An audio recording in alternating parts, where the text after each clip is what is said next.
irratti hojjechuudhaaf inisheetiivii qabame keessaa isa tokko ta'udha.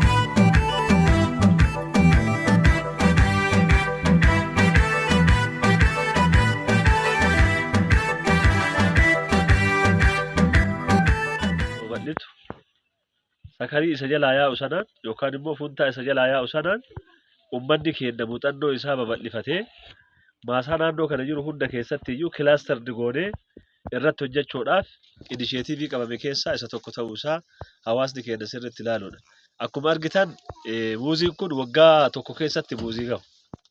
Yeroo ammaa oomisha kennuudhaaf baay'een isaa gugurdatee jira. Sadarkaa oomisha kennuutitti deemaa jira waan taateef uummanni keenya asirraa maal barachuu danda'uu qabdanidha.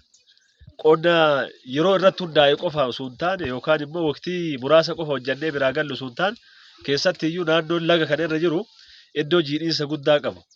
Oomisha biraa ganna yeroo itti balleessuu fi bakka haroon irratti eenu akkuma isin amma argaa jirtan kana lafa kana yoo ilaaltan lafti gamarra jiru sun bishaaniin jaattamee jira.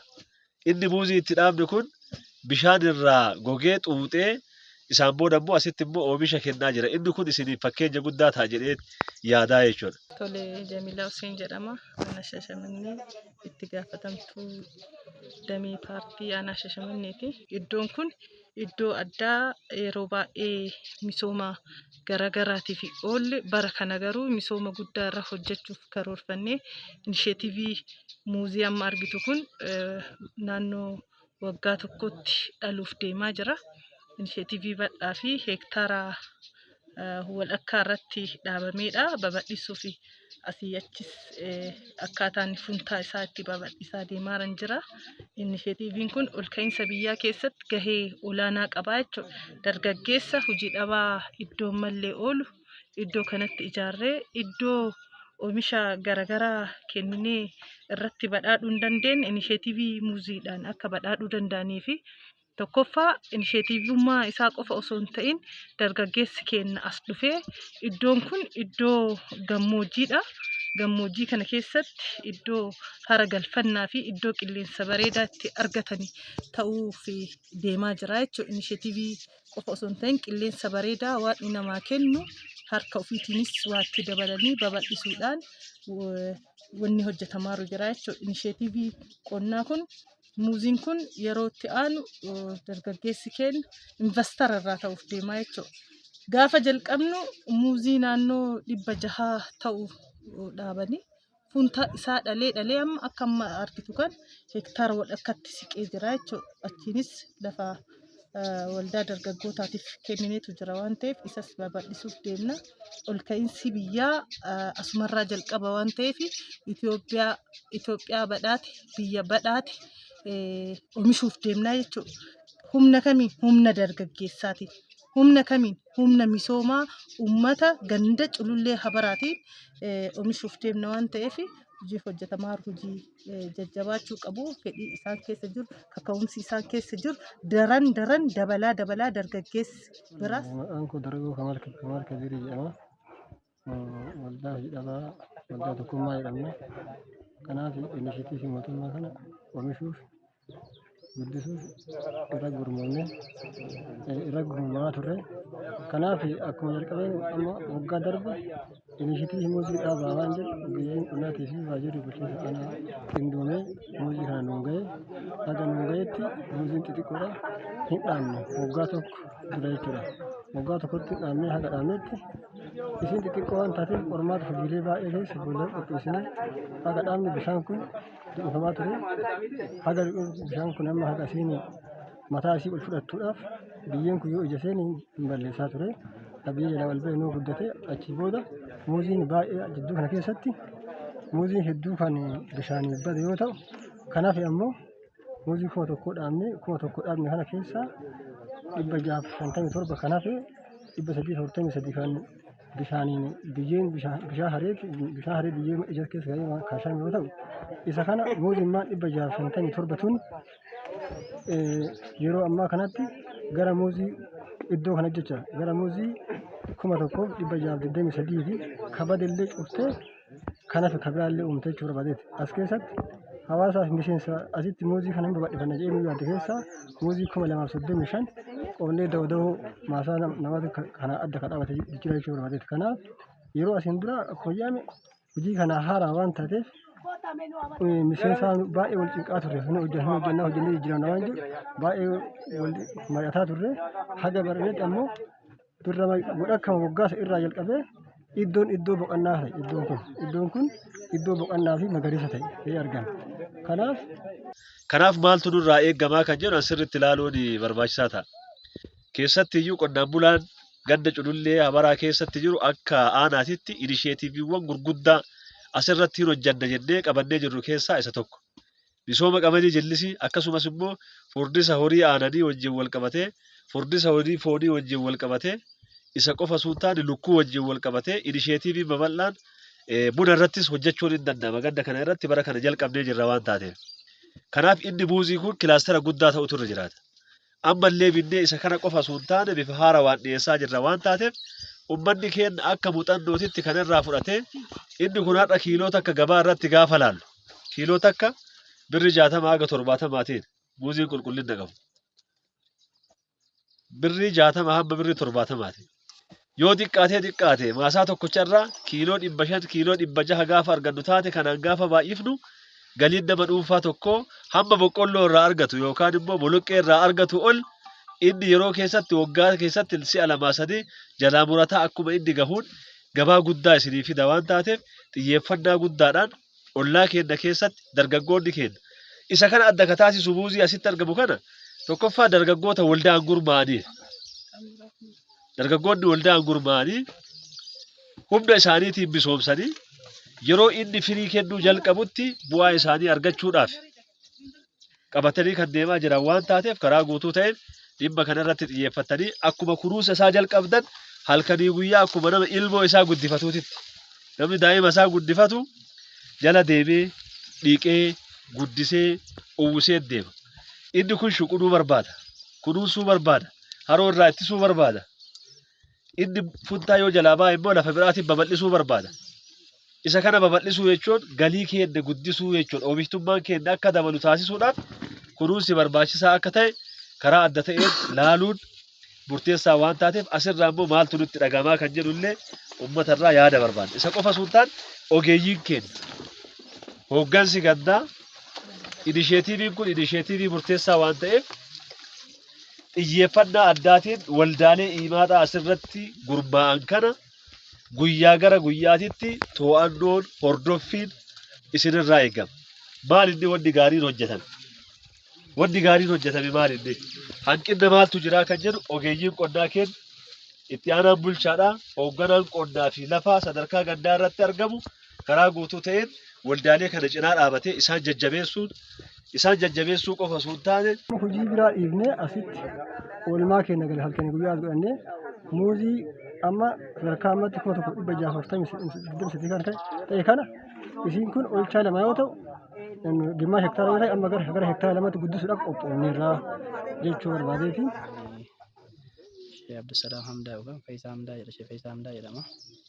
Dhalataa ganda qonnaan bulaa Culullee Habaraa kana yeroo ammaa kanaaf nuti hanga jijjiirama badhaadhina mootummaa keenya nu dhiyaate kana wanni nu guddaa nu gammachiisu muuxannoowwan qara nuti hin qabne nu qabsiisuu fi wanneen baratamaa ta'e hawaasa naannaa keenyaatii fi yookaan immoo ollaa keenyallee amansiisaa misooma amansiisaaf qabatamaaf nageenyaaf bakka bu'a namaa jedhamu guddina biyya kanaatiifis adda durummaa ta'e ibsa jennee yaadnu nu qabsiisanii nu barsiisanii biyya keenya kana keessa akka oomishan baay'ee galatoofannee itti amannee hojimaata jechaan jedhamu ammoo gochaan lafatti arginee baay'ee itti amanneerra. Kanaafuu abdii irraa qabnaa kana duras nu guddisa jennee dhibbaan dhibbatti yaadni isaanii nu ceesisa. Yaadni paartii badhaadhinaa kun nu ceesisa jennee dhibbaan dhibbatti amantaa guutuu irraa qabna akka abbootii amantaatittis.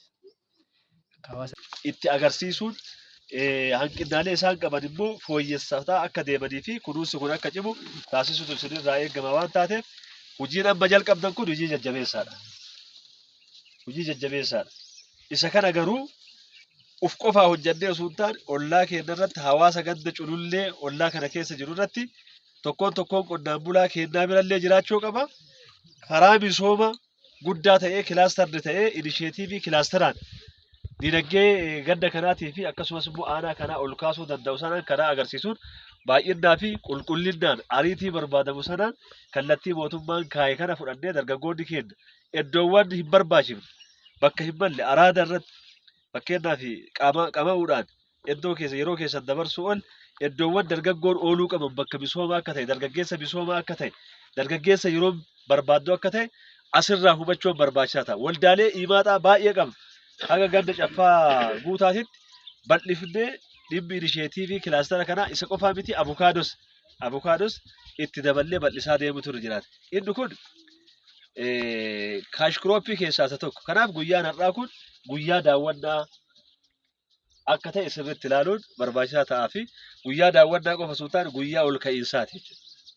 Guyyaa ol ka'iinsaa akka ta'e sirriitti ilaaluun murteessaa ta'a. Kanaaf waldaaleen keenya, qonnaan bulaan keenya, hawaasni keenya asirraa sirriitti baratanii hojii amma jalqabame kana bal'isuun isinirraa eeggamaa kan jedhu kana ergaa isinii dabarsuu fi ulfaadhaa galatooma. Inishetiiviin kun waggaa tokko yeroo hin caalle keessatti yeroo jennu yeroo gurmaa'insa bifa haarawaan mootummaa ijaaru jennee nama torban gadi buufne irratti yeroo raawwatamedha. Bulchitoonni biraas caasaan biraas gurmaa'insi namni torba ganda 17 qabna ana Shashamannee keessatti gandi 17 sun inishetiivii kana fudhatee muuxannoo kana fudhatee babal'isuu danda'uu qaba jechuudha. Kun akka salphaatti ilaalamuu qabu diinagdeedha. Gama tokkoon mootummaan diinagdeen qabaan mootummaa jedhee waamamuu irratti rakkanna waan ta'eef mootummaa cimaa paartii cimaa jennu saniif hawaasa bal'aa qabna. Hawaasa bal'aa hiriirsisuun barbaachisaadha. Mootummaa cimaa jennu saniif ammoo diinagdeedha waan ta'eef inishetiiviin kun inishetiivii kana gandoota 17f hiruuf deemnaa jechuudha. Muuxannoo kana babal'isuuf deemnaa. Jalqabbiin keenya ganda culullee habaraa irratti jalqabnee jirra. Babal'isuuf deemnaa. Gandoonni kuwwanis yeroo itti aanu amma daawwiin ba'ame hawaasni qonnaan bulaan ganda culullee habaraa dargaggeessa kanarraa inishetiivii kanarraa waa baratee inishetiivii kana babal'isuu qabaaf daawwii dirree kana qopheessinee jechuudha. Yeroo itti aanu ammoo muuxannoo bal'aa fi gandi 17 akka wal fakkaatuuf hojii hojjechuuf deemnu jira waan ta'eef bulchitoonni gandaa fi gurmaa'insi sadarkaan jiru gadi bu'ee ganda kanarraallee muuxannoo akka fudhatu sagantaa tokko ni qopheessinaa fi ammas ammoo dhugaa dubbachuuf yeroon gurmaa'insi kun gadi bu'ee keessatti hojiin kun hojjetame waan ta'eef ganda hundaa keessa gandi hundi osoo akkanatti hojjetee inishetiivii kana mirkaneessuu fi mootummaa cimaa fi gurmaa'insa cimaa diinagdee qabu ijaaruun ni danda'ama jechuudha. Abdii Hullee jedhama. Bulchaa aanaa Shaashamanneeti. Yeroo ammaa kana gandi keessatti argamnu ganda culullee habaraati. Culullee habaraa ganda aanaa Shaashamannee qabdu keessaa ganda tokko. Iddoo namatti argamnu kun ganda culullee habaraa keessaa kilaastar inishetiivii muuziiti. Akkuma beekamu mootummaan keenya inishetiiviiwwan qonnaa karaa hundaanuu jajjabeessuu keessatti akkuma beekamu qonni wabii galmoota gurguddaa arfan qaba. Wabii nyaataa mirkaneessuudha. Carraa hojii uumuudha. Itti aansee immoo oomisha alaa galu kan biyya keessaatiin bakka buusuu fi galii guddisuu irratti akka galmaatitti qabatee deema. Kana keessaa tokko carraa hojii uumuudhaaf kilaasterri muuzii kun hojii dhabaa ganda culullee habaraa keessatti argamu keessatti imaaxaan gurmaanii waldaan lafti kennameef isa kana karaa kamiin carraa lachiyyuu bal'isuu dandeenya. Tokkoffaa carraa hojii fuulduratti dargaggeessi kun argachuu qabuu fi dargaggoon iddoowwan hin barbaachifne akka ooluu hin dandeenyee fi humna oomishaa ta'uu isaanii beekanii guddina biyya kanaa keessatti diinagdee dhuunfaa isaaniillee akka guddisanii fi inishetiivii kana irratti hojjechuu akka qaban lafa addaan baafnee gurmeessinee kan itti kennine ta'uu isaati. Isa kana akka jalqabaatitti kilaastar digoonee muuzii sanyii addaa kana fidnee dargaggoota kana dhiyeessine isaanis akka dhaaban goone yeroo ammaa kana lafa hektaara 2 irratti jalqabbiin isaa jalqabee jira. Almost muuziin kun gara hektaara 1tti dhiyaachuu danda'u yeroo ammaa misoomaa jira. Isa qofa osoo hin taane yeroo gara yerootitti babal'ataa deemaa jira jechuudha. Funtaa garaa jalaa baasa. isaan booda immoo hin babal'ataa deema. Isuma san immoo sanyima gaafa duraa finne sana ollaa kanattis ta'ee iddoo isaanii kenname kana irratti dargaggoonni kun halkanii guyyaa hojjetanii yeroo ammaa kana muuziin kun yoo ilaaltan waggaa tokko keessatti qofa sadarkaa kanarra kan gahee fi oomisha kennuudhaaf kan dhiyaataa jiru jira. Jala jalaan immoo dhaabbataa kan deemaa jiru ta'uu isaati. Asirraa maaltu eeggamaa kan jedhu sirriitti hubachuun barbaachisaa ta'a. Tokko wabii nyaataa galii guddisuu keessatti galii dargaggoota kanaa kiisiin dargaggoota kanaa akka guddatu taasisuu keessatti iddoo olaanaa qaba. Lammaffaan immoo inisheetiivii kana akka muuxannootitti qonnaan bulaan keenya fudhatee da'uu isaanii keessatti akka babal'isuu danda'u. Oomishni kun oomisha yookaan immoo muuziin kun muuzii akka mi'a mallaqa gurgurtaa irraa argachuu danda'u sanaan kan laalu kaashiroopiidhaan bifa kaashiroopiitiin kan laalu waan taateef bifa addaatiin nyaataafis waan ooluu fi dargaggoota keenyaaf abdii guddaa kan itti hore waan taateef isa kana cimsanii kunuunsanii galii irraa argachuu qaban sana karaa guutuu ta'een akka argachuu danda'anii fi faayidaan irraa eegamu keessaa isa tokko dargaggeessi keenya dargaggeessa waa argatee guddina biyya kanaa keessatti ofii isaatii qusatee investimentiitti ce'uu danda'u uumuudhaaf akka ta'e hubachuun barbaachisaa ta'a. Kanuma ergaa dabarsuu barbaada. Maqaan koo Jamaal Hussein jedhama. Itti gaafatamaa dhimma gurmaa'insa uummataa yookaan paartii ganda Culullee Abaraati.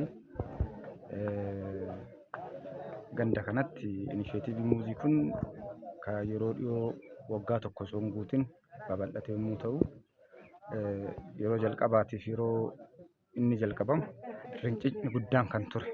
Lafa kanatti lafa caffaadha, bishaan turratti yoona ta'a. Ammatti ammoo yeroo gabaabduu keessatti muuzii kana fakkaatu oomisha kana fakkaatu kan argaa jirru ta'uu isaati. Kanaan wal qabatee chaalenjiiwwan jiran ijoolleen kun waldaan gurmaa'anii waldaan ammoo dafee walitti seenuudhaa fi lafa kana qarwaan biraarra oomishee maatii isaatiin tajaajilaa ture. Muuzii yeroo dheeraa nutti fudhata waan jiru irraa ka'uudhaan xiqqoo isii babal'isuu irratti hanqinni kan turee fi ijoollee kanneen ammoo yeroo garaagaraa yaamaa, gorsaa, cimsaa deemnee amma sadarkaa amma jiru kana babal'atee waan argaa jirrudha. Kanarraa kan hafe ammas babal'isuudhaaf hekteera bal'aa garanatti jiru kana oomisha muuziitiin kilaastardi goonee karaa itti babal'isaa jirru. Cimee kan itti fufu ta'uu isaati. Yeroo muraasa keessatti ammoo uummanni keenyas bu'aa irraa argatee dhuunfaadhaanis waldaa kanarraa fudhataa mana isaatitti kan dhaabataa jirudha. Jalqabbii irratti muuziin kun yeroo asitti dhufu naannoo fireedhaan 1,000 ture. Yeroo ammaatitti naannoo 2,200 kan ta'u kan maasii kanarratti argaa jirruu fi namni dhuunfaadhaan asirraa naannoo muuzii 1,000 olitti ta'u dhuunfaa mana isaatitti da'oo isaatitti kan dhaabbate ta'uu isaati. Kun yoo babal'ate ammoo waan iddoo biraatitti Arbaa Mincitti bakka biraatitti argaa turre amma da'oo teennatti ganda Culullee Abaraa keessatti ija keenyaan kan arginee fi kan babal'achuu qabudha. Iikooloojii kana wajjin ammoo deemuu danda'a. Sirriitti yeroo muraasa keessatti waan abdii namatti horachiisu biyya kanaaf ammoo bu'aa geessisu waldaa qofaaf otoo hin taane ganda kanaaf aanaa kanaafis godina kanaafis waan maqaa ta'u asitti argaa jirra waan jiru kana qaba.